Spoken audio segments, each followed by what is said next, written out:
This time I didn't go with green. Yes. I was going to attend a romantic weekend and the Sontag was already ready. I just needed to make a dress. I just went a bit crazy when it comes to research and I knew that 1837 was the perfect decade for me because of the fact that they have very big sleeves and I love a beautiful puffy sleeve. This gown actually includes two patterns in it. The bodice itself comes from the Laughing Moon pattern. It incorporates into itself 1840s to 1860s gowns, which is just perfect. Really love buying like a lot of different decades in one so that I can use that pattern for multiple projects and not just only one.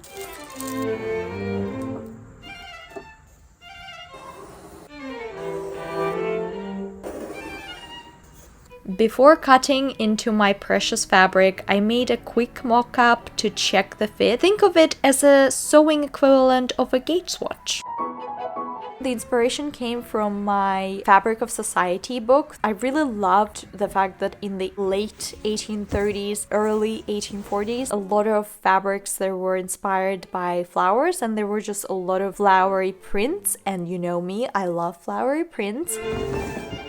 For this project, I also went with a quilted cotton bought from my favorite place, Edita Sitar. They always save me, and once I saw this one, I was in love.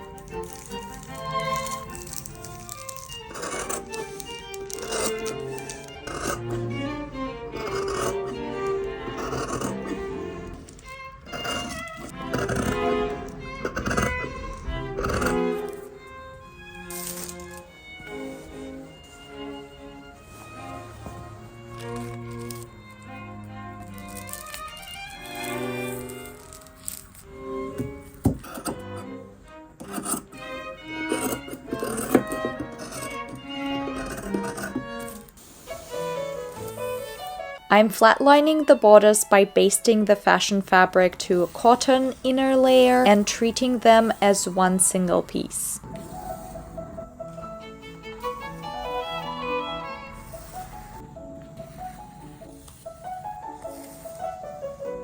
Because I'm working with two layers, I outline the underbust darts with a basting stitch first. This locks the lining to the fashion fabric so that nothing shifts.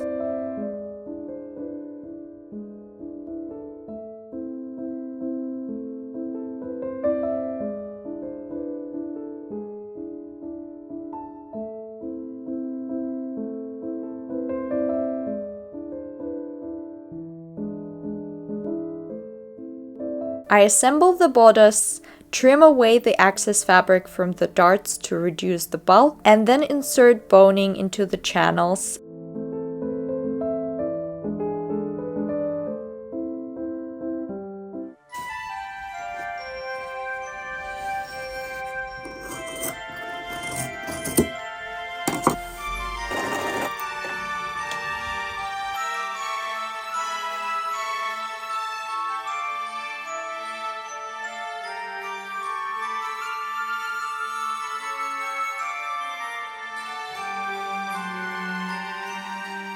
When it comes to 1837 gowns, found that there were a lot of interesting details and there was just a lot of piping. It was my first project where I have used loads of piping. In my 1830s gown, I have used minimal piping, only piping in one place. For this one, I have used piping in any area that I could use piping. On the sleeves, yes. On the sleeve cuffs, yes. At the top of the sleeve, yes. On the decoration of the sleeve, yes. On the connection between the bodice and the skirt, yes. I've used piping all around.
The whole project was exciting, but the thing that I got even more excited is I want puffy sleeves, and the sleeves that were coming with the Laughing Moon pattern didn't really have the thing that I wanted. I remembered that I have another pattern for my 1830s gown, Becoming Emily Bronte project. I didn't use the original sleeves for that project, and the original sleeves, they were puffy and they had pleats at the top. I guess I designed this dress somehow. This is what my creative process looks most of the time. I like to kind of combine things together, maybe like add things, remove things from the pattern. Most of the time it's just a base. You can do whatever with it.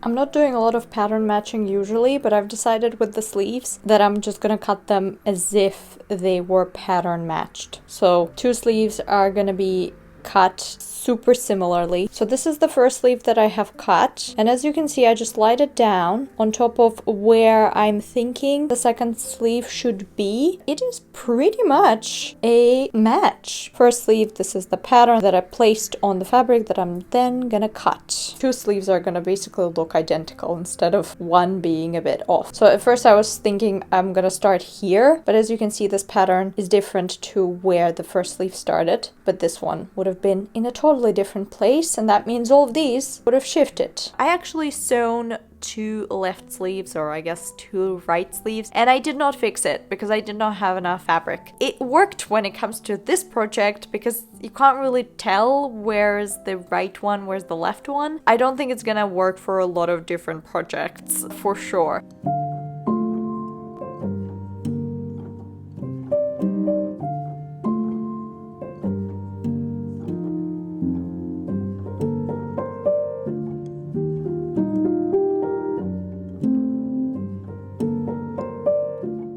Piping is one of the greatest things when it comes to trying to use the most amount of fabric that you have. I just love historical sewing for that, because what do you mean I can just use everything that I have for this project? I don't have any leftovers. I think I have a bit fabric for patching the dress in case there's like a hole.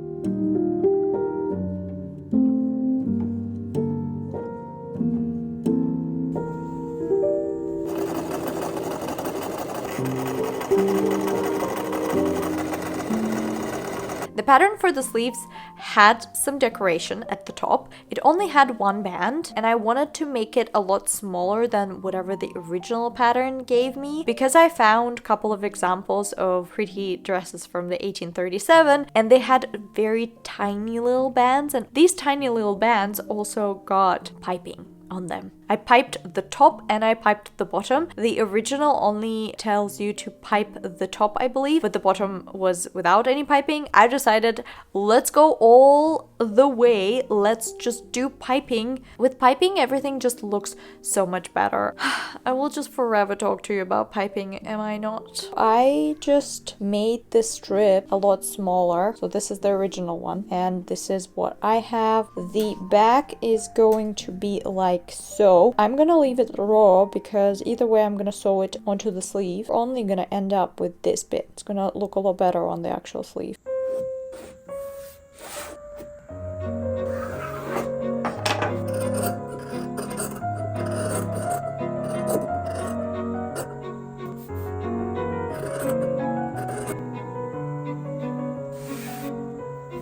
This is a reminder for myself to actually do basting, and also an example for you. Decided first to skip the basting stitching altogether, and this is what happened. Do you see how wobbly it is? Sewn it, and now it's super wobbly, and if I fold it, this is what it looks like.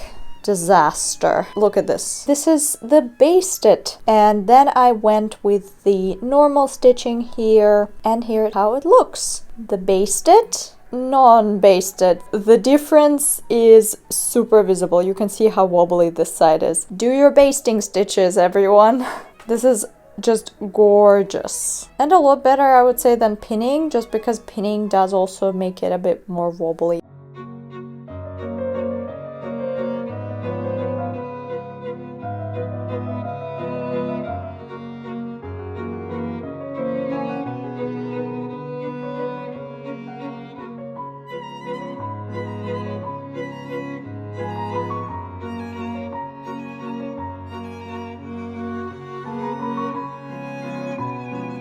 I wanted to use most of the strips that I have because I have leftover strips like this one, which is too short. I basically connected 2 of the strips. When I will fold, I will have to make sure that these are tucked, but these shouldn't be visible. I'm just trying not to waste any of whatever I have left over, and also not to use too much of my fabric just in case I don't have enough left. But yeah, working with what I have. This is what I mean when I say I've tucked these. Do you see how I went and sewn it so that these are being caught lower than the actual piping, and then when I fold it, the only thing that you can see is the meeting point. And of course you can't avoid this. Maybe there is a way, and this is, in my opinion, a lot more beautiful than having these as a waste. The only thing that I have left to do is this strip, because all of these are done. They are double piped. And I only have 2 of these pieces, which I said one of them is a bit too short. I am going to connect these together,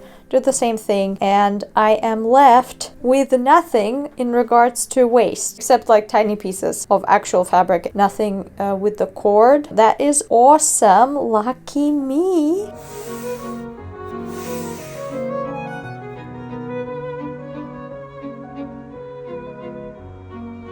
Okay, first things first, I have created a pleating machine. At first I tried to hand pleat and I just really hated it. I wanted to create knife pleats very evenly so that the distance between each knife pleat was the same. I found someone that knife pleated the cardboard. You could put your fabric into it and then it kind of creates like a mold of knife pleats. So you can mold it to the cardboard, which was just a game changer because instead of spending my whole day doing it, the first sleeve just turned out fantastically. The second sleeve I had to repleat it twice, but anyway, it turned out great. It saved me so much time.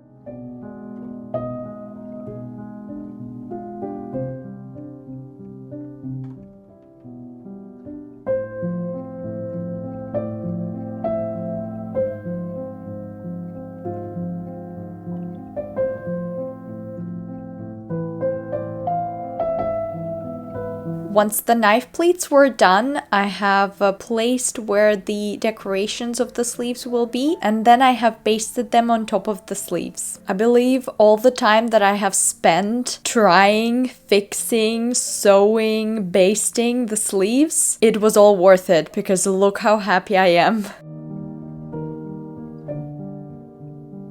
I have then measured the distance between the first sleeve decoration and the second so that they were not wonky on the sleeve. Using ruler every other stitch, I have continued basting the second sleeve decoration.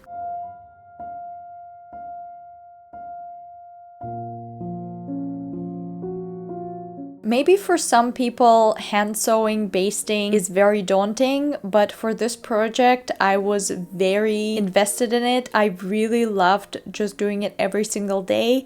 I really loved the slow process and the fact that I could see how much energy and skills and love I have put onto these sleeves. And I know now that I really, really love and adore these sleeves, and I would love to make something like this again with loads of hand sewing. For me, it was the greatest thing, I would say. It was very, very meditative, and I would do it again for sure. I'm so happy that I have decided to modify my own sleeves and make the strips a lot thinner and also add double piping for both of them because I felt like it added a lot more interest and it was something very unique and it was me, and I will always remember that these were my own decisions and I got inspiration from all the beautiful extant garments that I saw and adored.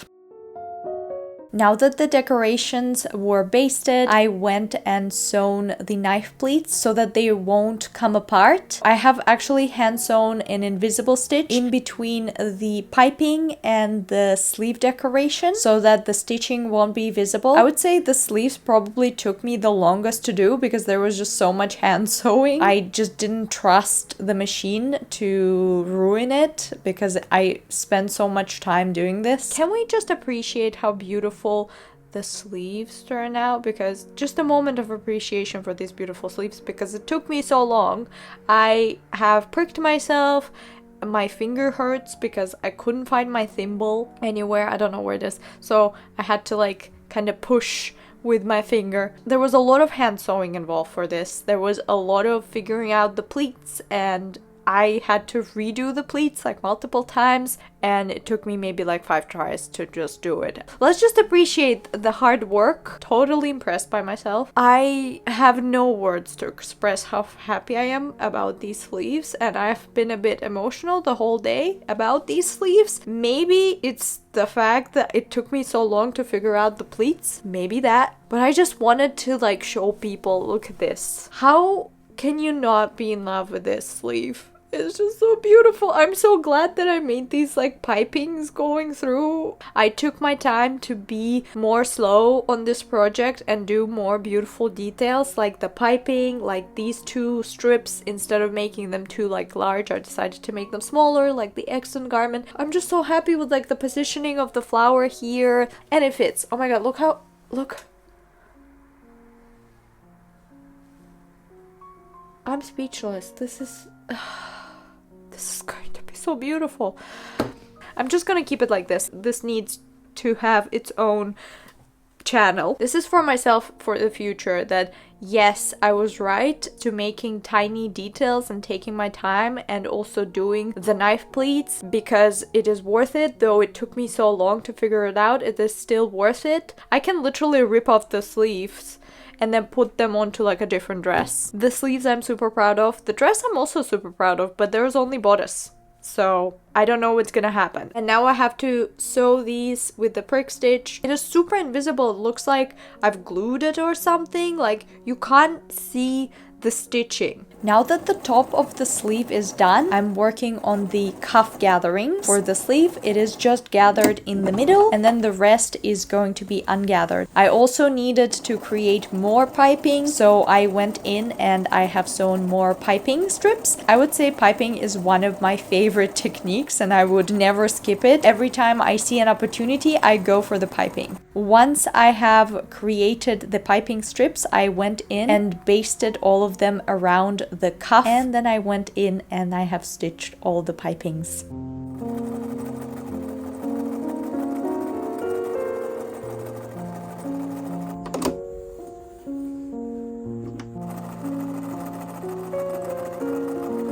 To have a nice corner for the piping edge, I snipped a bit of the piping strip and then I folded it. This is a great tip that I have learned. It is just a great method for making sure that you have a lovely piped corner. And look at these corners, how beautiful and neat they are. I'm going to attach the lower part of the sleeve, and then I spread out the gathering so that they're nicely laying and they're not bunching. With the same method that I have used for the top sleeve decorations, I'm sewing the cuff using the invisible stitch in the pit between the piping and the main fabric.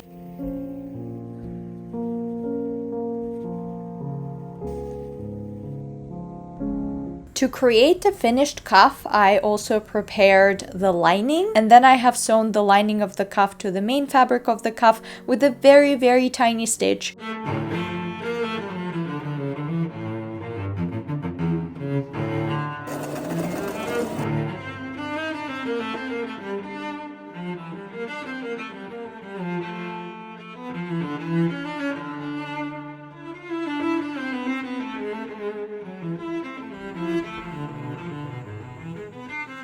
I think the sleeves turn out great. I love the sleeves. I love the fact that they're so puffy, and I love the piping detail. I feel like if you sew without piping, it just doesn't look that good.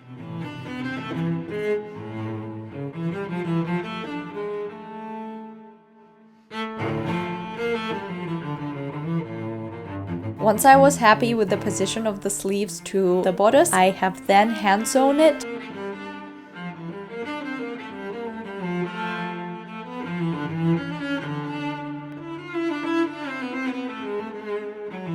This gown is actually quite simple in construction. The most complicated thing was, in my opinion, the skirt, because it was cartridge pleated and I did it all by hand, and I actually sewn all of the thread by hand. I did not have a cartridge pleat machine. I really fell in love with the structure and I want to do this again.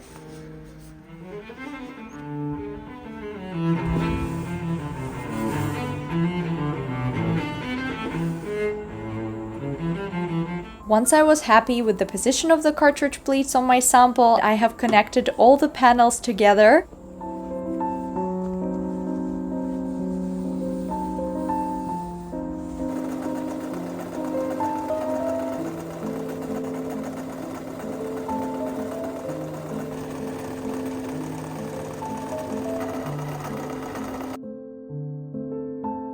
Before gathering the skirt, I wanted to show you all of the panels sewn together, about 3 meters.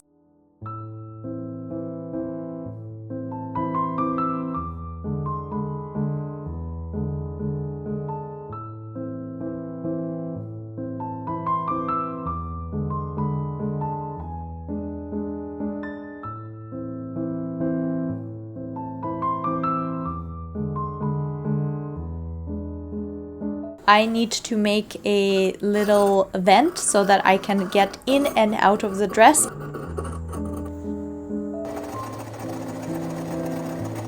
I use a ruler and a pencil to measure equal intervals. Then simply work a running stitch through every dot to create the cartridge pleats. I also made sure to use multiple threads. It wasn't just one long thread that was holding this whole construction of 3 meters. If the thread that I have gathered is going to break, it is an insurance policy that other threads are safe and sound, and I can just regather that tiny little section.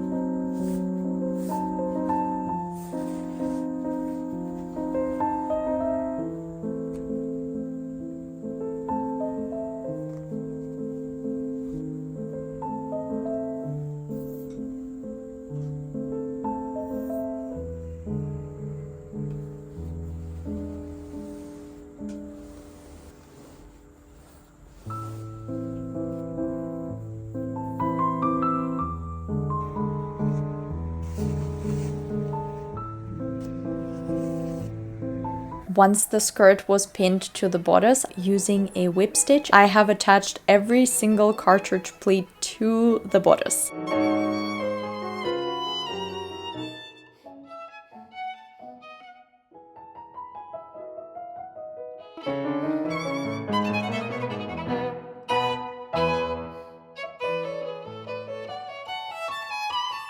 And it was now time to try out the dress, and I was just so happy. Everything turned out just the way I wanted, or even better.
Also for this project, this was the first time that I have sewn a pocket, which was great. And I always wanted to sew a pocket, but previous project, I totally forgot to add a pocket. It is such a big pocket. I hid so many things in there and I still had so much space. It's like modern women don't know what a pocket is. How did we end up having a tiniest pocket in the world when we had one of the biggest pockets? Right now I feel like it's a lot safer to have a hidden pocket than a bag. Also got inspired by my grandmother because she had hidden pockets throughout her clothes and she would keep her money in that hidden pocket. I would do the same thing. Hidden pockets, everyone, they're great. Just go with them.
I have now a full early Victorian look, which I'm very happy and I adore everything that I have made. I love my Sontag, I love my dress, I love all the piping and all the energy that I have put into this beautiful gown, and I'm just so excited to wear this in multiple occasions and definitely will wear it again this year.